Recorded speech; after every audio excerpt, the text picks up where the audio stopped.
Hey folks, how y'all doing? Welcome back. And oh man, there's the Weber Master Touch Premium, folks. And hey, we're gonna do something. We're gonna try something tonight that's not in the owner's manual, folks. And you can't find this in any Weber cookbook. But I'm gonna use Weber products to do it. So I'll tell you what, folks. Keep on watching. You already read the description, and you're probably scratching your head, going, "What the heck is he trying now?" Let's take a look.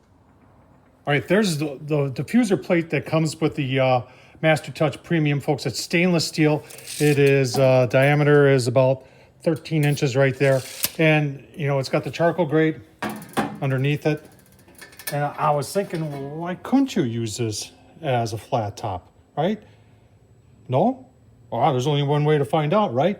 So I'll tell you what, we're going to get about 20 briquettes in fired up in a charcoal chimney, and we're going to get 2 nice burgers ready. I tell you what, why don't you go take a look at those burgers? Oh man, there's our burgers, folks. 2 half-pounders. That's ground sirloin right there. And if you're wondering what I got in it, because you're seeing stuff, you're saying, what's all in there, Tom? So we've got some Zang stir-fry oil, garlic infused. This stuff, folks, if you can find it, this stuff is the bomb. So there's some of that in there. I put a little bit of minced onion in there. And then seasoning, I like to season from the inside as opposed to the outside sometimes, especially on my burgers. Montreal steak seasoning. And then you can see it in there, you're going, what the heck is that? Yeah, cheese on the inside instead of on the outside. Mozzarella shredded, words are tough sometimes, shredded cheese on the inside. So that's what's gonna go on our Master Built Premium diffuser plate, and I'm calling it a griddle now. So I'll tell you what, I'll see you out at the griddle. All right, folks, get things started quick here. I'm using my barbecue Dragon, Tower Infernal, whatever the damn thing is. But I'll tell you what, if you want to spend a little money and get a supercharged fire starter, so it comes with that. And then there's a metal tube in there, and all you do is I put one fire starter, one of these fire starter squares, and they're lit it, and then this thing's like a blow dryer more or less, right there, and you can adjust the temp like that. It burned in the process, but it gets it started in literally less than 5 minutes, and it's awesome. But you know, it's not. A lot of people don't like it because this whole setup here is about $60.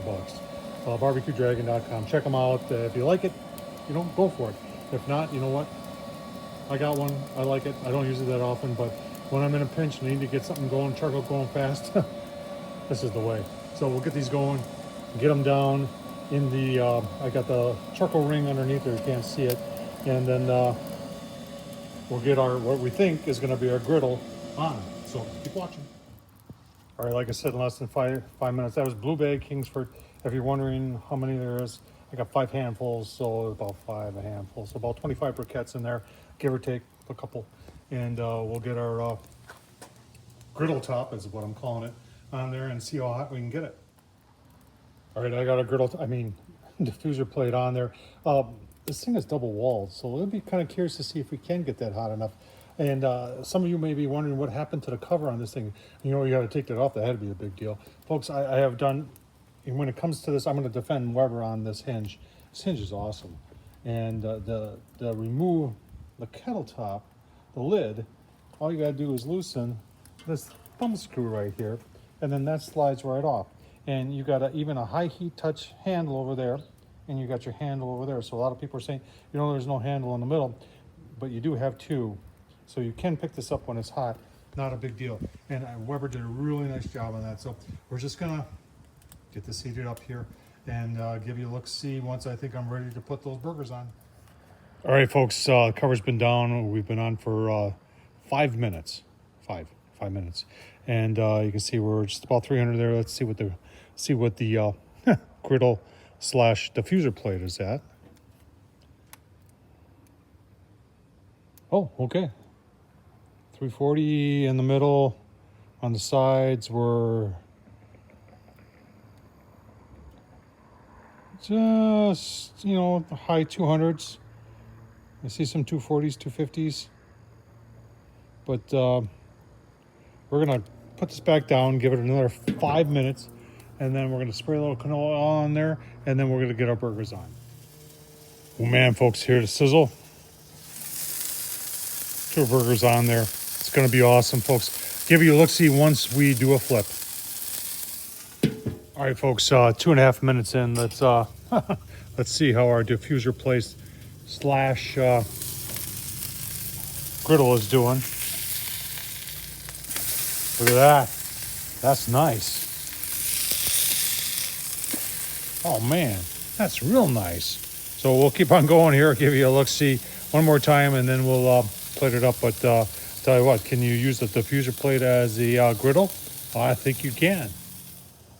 All right, folks, let's take a look. Another 2.5 minutes. Oh, man, using a diffuser plate as a griddle. Whoever never planned that, folks, I'll tell you what, I'll be in trouble again with whoever. But this is, look at that. That's awesome looking burgers. So we'll give it about another minute. And I'll tell you what, I'll show you when they're plated up. Awesome. Well, there's our half-pound burgers, folks. On the Weber, I'll tell you what, on the diffuser plate, stainless steel. Look at that, mighty nice. Tell you what, take a taste test.